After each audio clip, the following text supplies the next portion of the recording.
तर उद्या मुख्यमंत्री शिंदेंसह 6 मंत्री मुक्ताईनगरमध्ये असणार आहेत। विविध प्रकल्पांचं मुख्यमंत्री एकनाथ शिंदेंच्या हस्ते भूमिपूजन होणार आहे। मुख्यमंत्री एकनाथ शिंदेंच्या दौऱ्यासाठी जंगी तयारी जी आहे ती करण्यात आल्याचं पाहायला मिळतं।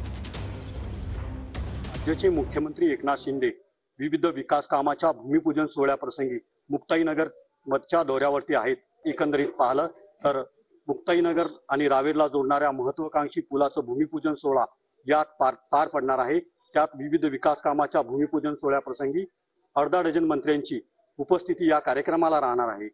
गिरीश महाजन, गुलाबराव पाटील तसेच मंत्री अनिल पाटील असे अनेक मंत्र्यांची उपस्थिती या कार्यक्रमाला राहणार आहे। एकंदरीत पाहिलं तर या कार्यक्रमाचं कडे जिल्ह्यावासियांचं सर्वांचं लक्ष यात लागलेलं आहे। महत्त्वाचा मानला जाणारा केळीचा प्रश्न देखील सध्या ऐरणीवर आलेला आहे। यात पीक विम्याचा प्रश्न असो असे अनेक प्रश्न या ठिकाणी शेतकऱ्यांनी लावून धरलेले आहे। एकंदरीत मुख्यमंत्री एकनाथ शिंदे या ठिकाणी कोणती भूमिका मांडतात किंवा कोणता दिलासा सर्वसामान्यांना देतात हे महत्त्वाचं असणार आहे। यात रवी गोरे, TV9 मराठी, मुक्ताईनगर, जळगाव।